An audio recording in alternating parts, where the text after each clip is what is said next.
question que la plupart des gens nous posent, les fidèles qui évoluent dans des églises où les gens font des pratiques kabbalistiques, quel est leur sort? Ces personnes-là, toutes les personnes qui nous suivent, qui savent que leur pasteur ou qui constatent que leur pasteur est dans des pratiques de ce genre-là, quel est leur sort? J'aimerais nous dire d'abord une seule vérité. Oui. Pour être sauvé, il ne faut pas croire à son pasteur. Mais il faut suivre les enseignements. Non, non. Pour être sauvé, il faut croire vous nous enseignez la bénédiction. C'est ce que je vous dis. Pour être sauvé, il ne faut pas croire que la bénédiction existe. Mais c'est ce que vous nous enseignez aujourd'hui. Oui, nous vous enseignons parce qu'en fait, étant dans le royaume, tu dois être béni. Mesdames et messieurs, bonjour, bonsoir. Vous me suivez de partout dans le monde. Vous servir, tel est notre but. Évangéliser, telle est notre mission. Pour vous et à la demande d'un grand public, je reçois encore une fois de plus sur ce plateau l'évangéliste Emmanuel Landa Lems, avec qui tout au long de cette émission nous allons partager sur un sujet très particulier. Mais tout de suite, je m'en vais le saluer. Bonjour évangéliste. Bonjour papa. Comment allez-vous? Grâce sur grâce. Oui, ça va quand même. On nous suit de partout dans le monde et leur préoccupation est de savoir qui vous êtes réellement.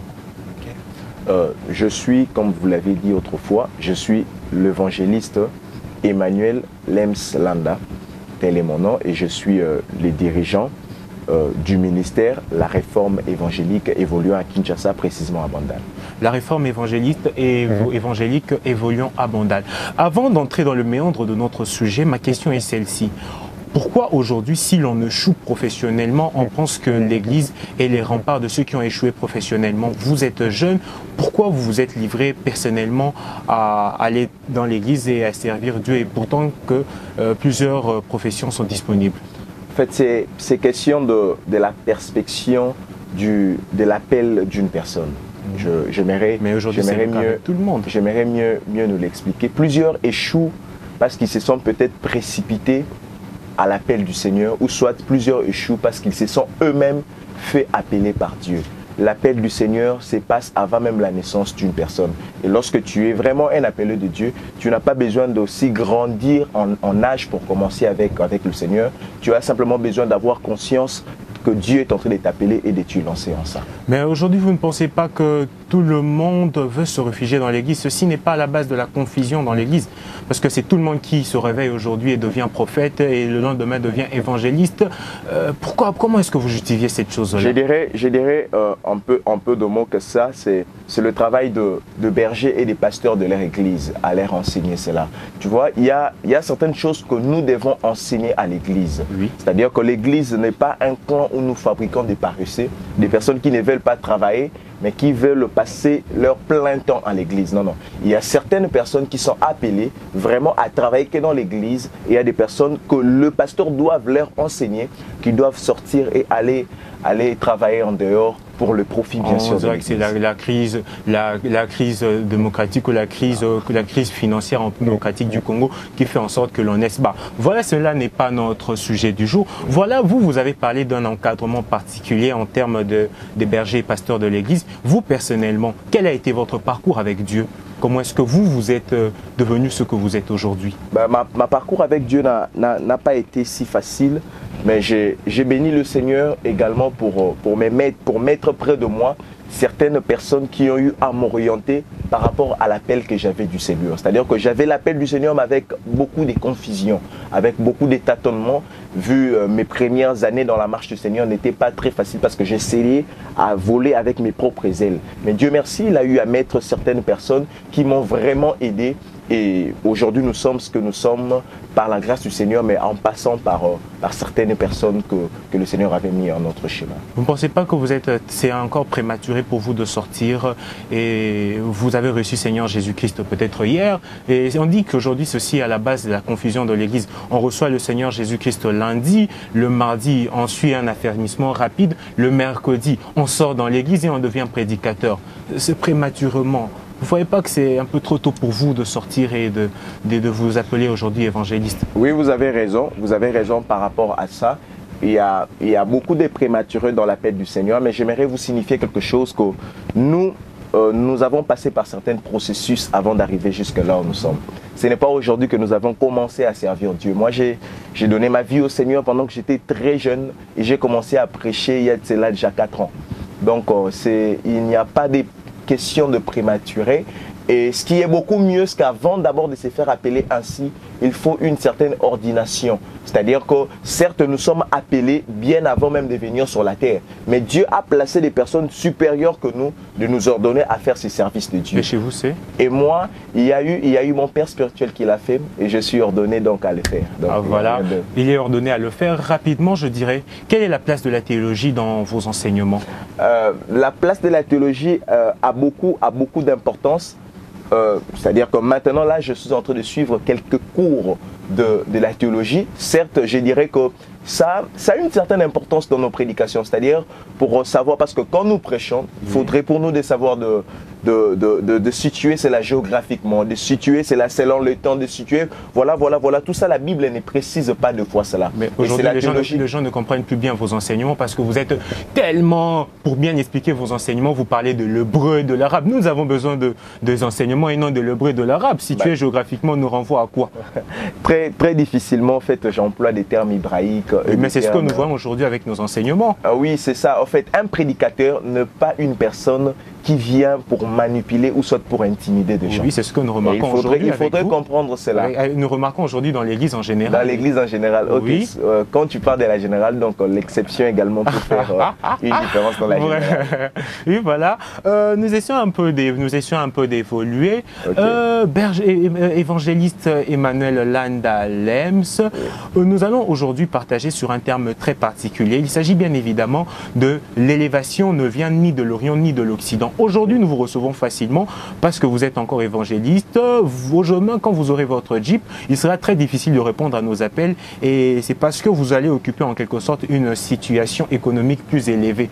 Et là, nous allons rapidement parler de l'élévation. Okay. L'élévation vient de l'Éternel. Essayez un peu de nous éclaircir sur ce point-là. J'aimerais nous éclaircir à ces points. Quand la Bible parle que de l'élévation vient de l'Éternel, elle ne vient ni de l'Orient, ni de l'Occident. La Bible, en soi, c'est un livre qui ne renferme que de vérité. Oui. La Bible n'a raconté aucun mensonge. C'est-à-dire que ce que la Bible dit est vrai. Et quand la Bible dit que la bénédiction ne vient que de l'Éternel, elle vient ni de l'Orient, ni de l'Occident, cela signifie que pour être béni, pour être élevé, cela ne dépend que de l'Éternel. C'est-à-dire que toute élévation qui se fait suivre, j'aimerais bien le préciser, toute élévation qui se fait suivre d'aucun chagrin ne vient que de Dieu. C'est absurde de comprendre que plusieurs enfants de Dieu croient que le diable est béni mieux que Dieu. Plusieurs croyants ou enfants de Dieu croient que le diable élève plus que Dieu. C'est absurde. Peuple de Dieu, j'aimerais nous le dire, que la vraie élévation ne vient que de Dieu. Ça ne vient pas de l'Occident ni de l'Orient. C'est Dieu qui est les promoteurs, les fournisseurs et les producteurs de toute élévation. Dieu est le fournisseur et le producteur de toute élévation. Mais voilà, aujourd'hui, la plupart des serviteurs de Dieu ont difficulté à gérer leur élévation. Qu'en pensez-vous? C'est dû à quoi ceci? C'est le fait de peut-être ne pas avoir été trop enseigné? C'est dû à quoi? C'est de l'orgueil? Comment est-ce que nous pouvons expliquer ce phénomène dans la société congolaise? J'aimerais parler ici de deux points. Permettez-moi de lire ma Bible. Oui, vous êtes libre. Je suis dans le livre de Deutéronome. Oui. Bon, bien avant Deutéronome, je veux lire Jérémie 29, 23 à 24.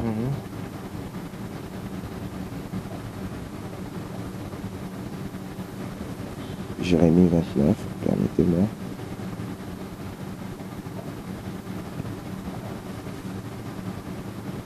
Voilà, 23 à 24. Elle avait dit, permettez-moi un instant.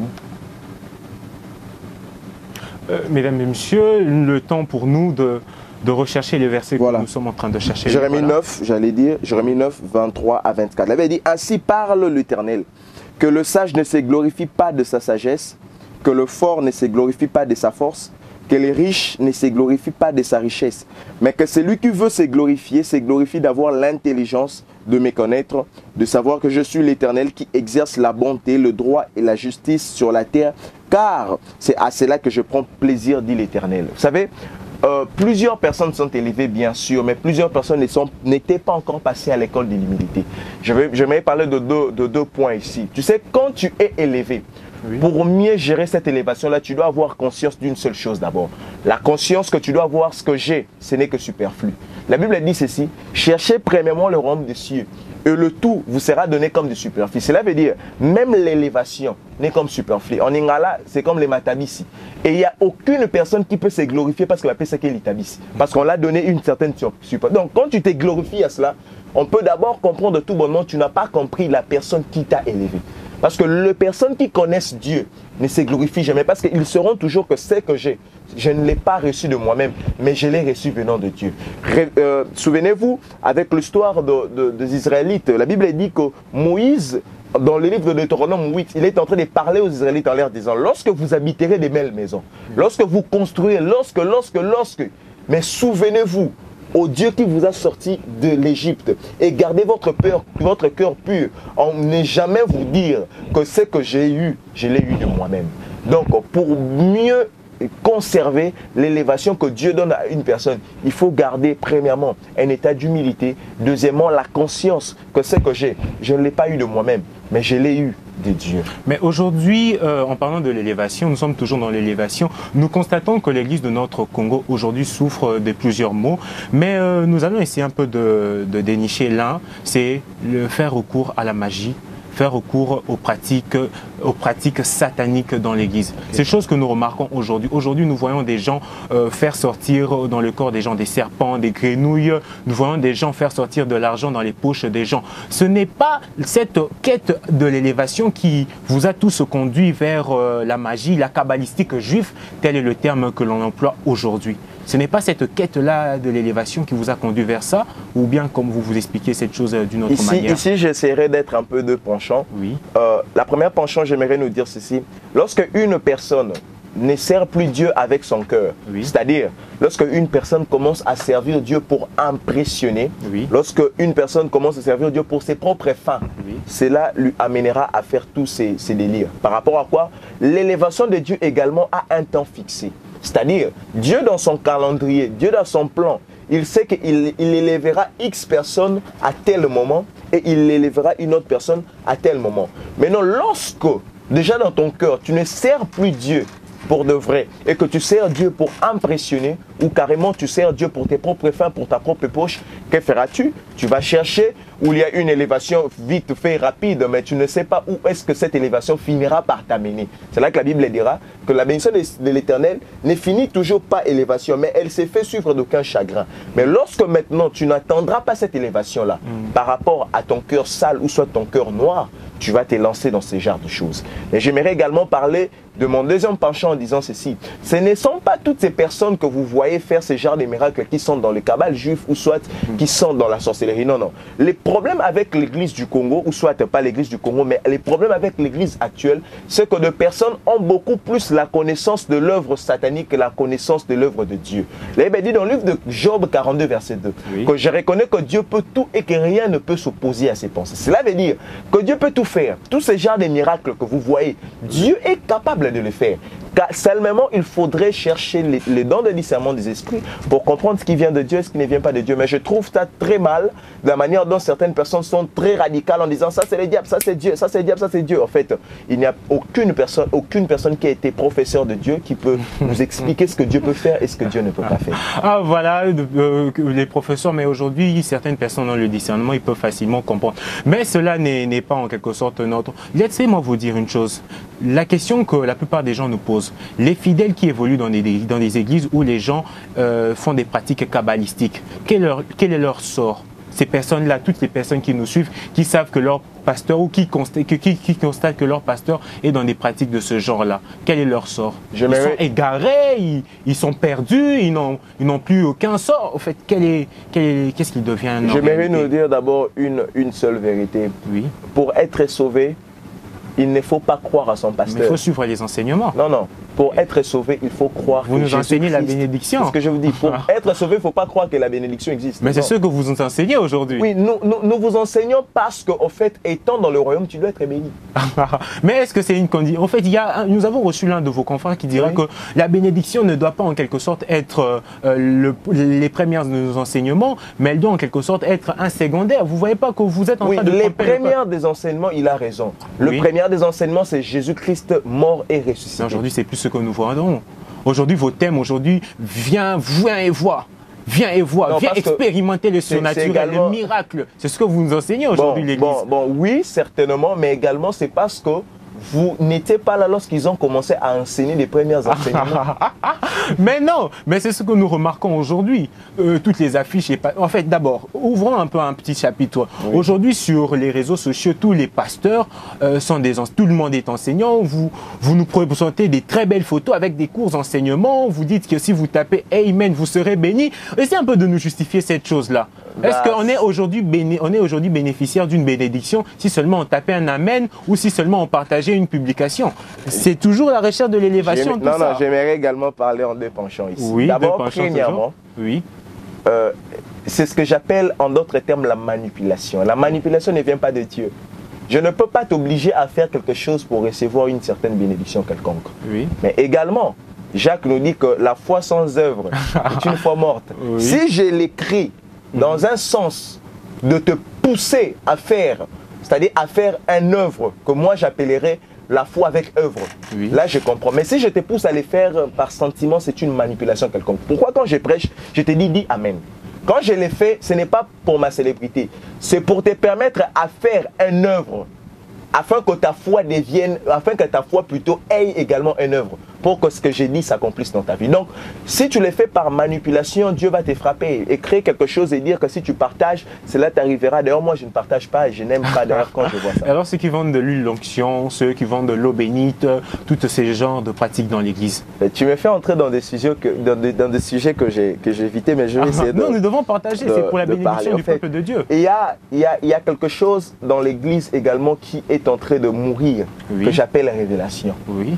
Plusieurs personnes savent juger de gens que par apparence ou soit par extériorité, mais ne savent pas quelle est la révélation que cette personne avait prise. Certes, moi, je ne l'ai jamais fait, vendre l'huile, vendre de l'eau, mais je ne blâme pas également ceux qui le font, parce que je ne sais pas ce qu'ils ont eu à parler avec Dieu. Je ne sais pas. Mais vendre cela dans le sens que si tu achètes cela, telle chose arrivera, ça je... C'est la magie. Non, c'est pas la magie, mais j'ai beaucoup de réserves à ça. L'église n'est pas un lieu de commerce, c'est ce que j'avais à nous dire. L'église n'est pas un lieu, parce qu'une personne ne peut pas aussi fabriquer la magie, mais il fait simplement son commerce à l'église, il vend son nom, c'est carrément avec un Éden pur. Donc voilà. Voilà, mesdames et messieurs, c'est Dieu te parle au travers. Aujourd'hui, nous avons pour votre bénédiction, ou bien pour votre édification, l'évangéliste berger Emmanuel Landa Lems. Nous sommes toujours en train de continuer de parler de l'élévation. Revenons sur un point très capital que vous étiez en train d'élever. Aujourd'hui, l'Église, le sort de ceux qui évoluent dans des églises de ce genre-là, les églises où il y a des pratiques obscures, quel est le sort de ces fidèles-là? Voilà, j'étais en train de nous dire ceci, qu'aucune personne ira au ciel parce qu'il a cru à un homme de Dieu. Non. Mais une personne ira au ciel parce qu'il a accepté Jésus-Christ comme Seigneur et Sauveur. Cela signifie ceci. Si cette personne-là a une certaine révélation de quitter cette église, tant mieux. Mais si cette personne accepte de rester dans cette église-là,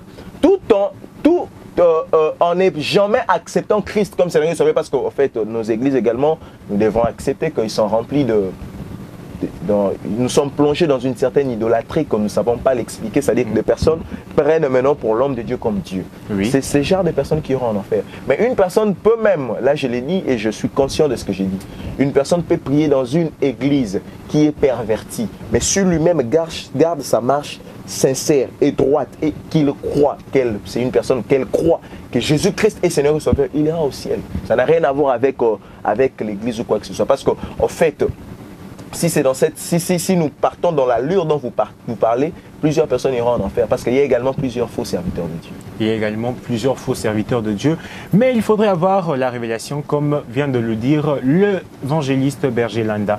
Et nous sommes toujours en train d'évoluer dans la même allure. Laissez-moi vous poser une question, une seconde question. Oui. Vous venez de dénicher, vous venez de donner certains points essentiels par rapport à l'attitude que l'on doit avoir, mais aujourd'hui, quand vous êtes élevé, cela vous pousse à aller vers les rois, à aller vers les politiques. Mais vous sentez que la plupart des serviteurs de Dieu sont en train de mener la confusion par rapport au fait qu'ils sont plus proches des politiques, des acteurs politiques, et nous constatons que la politique est en train d'entrer dans nos églises. Nous sommes en train d'entrer dans les églises, nous sommes en train de tendre vers un œcuménisme. Comment est-ce que vous justifiez cette chose-là? Bon, j'aimerais nous dire d'abord quelque chose, c'est que servir Dieu n'exclut pas de faire la politique, d'abord. Parce qu'en fait... Mais vous influencez les âmes des gens. Non, non, là je veux m'expliquer. Oui. Parce que quand on parle de la politique, nous sommes en train de voir les gouvernances d'une nation. Oui. Et nous, enfants de Dieu, ne pouvons jamais accepter qu'une nation soit gouvernée par des occultistes. Donc faire la politique n'est pas un péché. Tu peux servir Dieu et faire la politique. Et d'ailleurs, je l'ai dit... Être dans les milieux des menteurs. Comment? Être dans les milieux de voleurs. Mais pour que le voleur change, il faut faire quoi?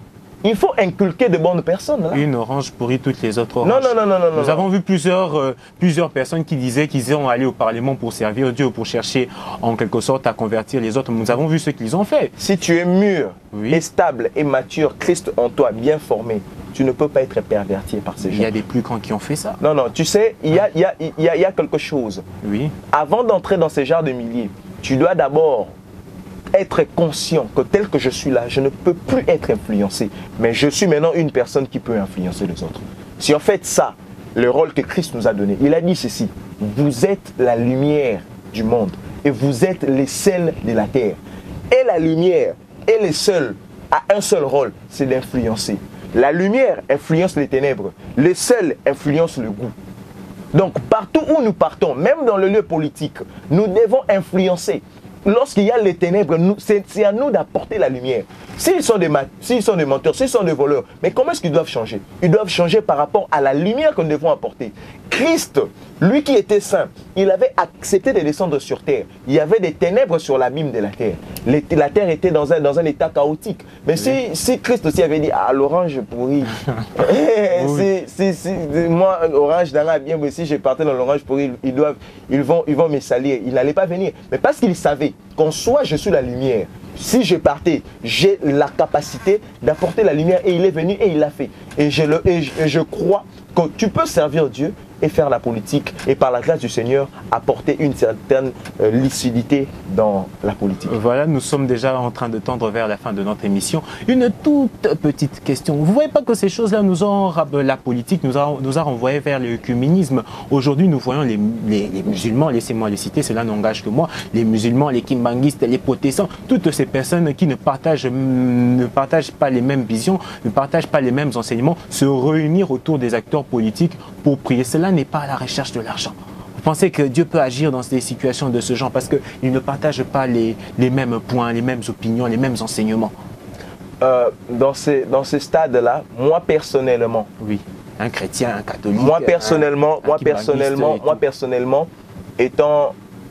ayant reçu Christ comme Seigneur et Sauveur, parce que moi je crois que Jésus-Christ est le Seigneur de la terre. Oui. Et dans ces genres de réunions, je n'irai pas. Parce que moi, je vais prier Jésus-Christ. Oui.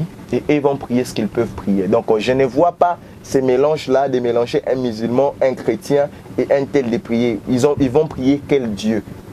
C'est en fait là la question. Moi, dans ce genre de choses, en tout cas, je n'aimais pas mon doigt et je ne crois pas que cela peut aboutir à quelque chose. Raison même pour laquelle nous l'avons vu ici. Oui. Il devrait se rencontrer, je crois, au stade des Martyrs. Oui, il a plu ce jour-là. Il a plu jusqu'au soir. Et il y avait eu 5 dieux, je ne sais pas moi, 15 dieux, mais comment est-ce que 15 dieux ne pouvaient pas même arrêter la pluie? Donc, ce n'est que des bêtises. Ah, mesdames et messieurs, j'aime bien parler avec ce serviteur de Dieu. J'aime bien sa façon de parler. Vous sentez qu'il est clair, il est direct dans ses propos. Et mesdames et messieurs, je vous vous dis, les bonnes choses ne durent pas.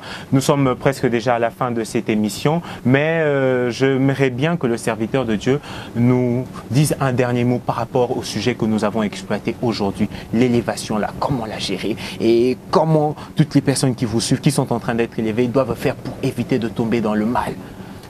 Peuple de Dieu, en 2 mots, j'aimerais vous dire quelque chose.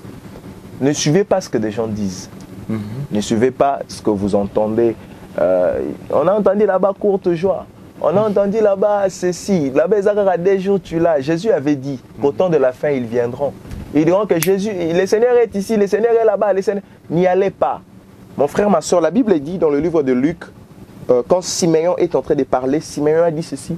C'est lui qui viendra élever plusieurs et c'est lui qui viendra abaisser plusieurs. Il parlait de Jésus-Christ. J'aimerais te dire que la personne qui élève, c'est Jésus. Christ seul élève. Alors, ne t'embrouille pas. Ne bouge pas ta tête, je ne sais pas moi, ne coupe pas ta tête à 1000 morceaux. Mais reste fixé à Jésus-Christ. Crains-le. Au temps voulu, Dieu finira par t'élever. Et lorsque Dieu t'élèvera, souviens-toi de ces instants. Souviens-toi de moi qui est en train de te parler. Que n'essaye même pas de t'enorgueillir. Parce que ce que tu auras là, cela ne viendra de Dieu. Cela ne viendra ni de tes capacités, cela ne viendra ni de tes potentiels, ni de ton savoir, ni de tes relations. C'est Dieu seul qui te le donnera. Et la seule chose que Dieu te demandera, c'est la reconnaissance et de dire toujours à chaque fois que Dieu m'avait élevé. Et c'est même Dieu finira par vous élever. Que Dieu vous bénisse de là où vous êtes. Voilà, merci beaucoup.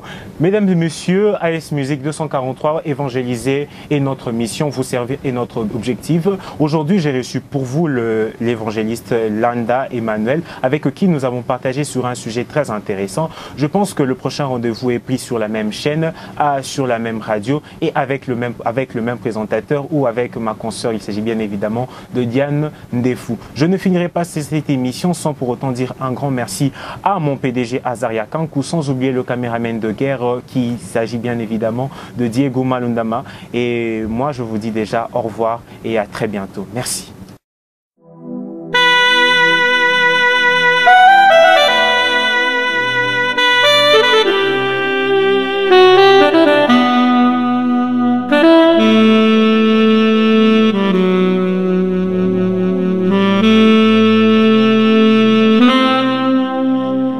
Mm-hmm.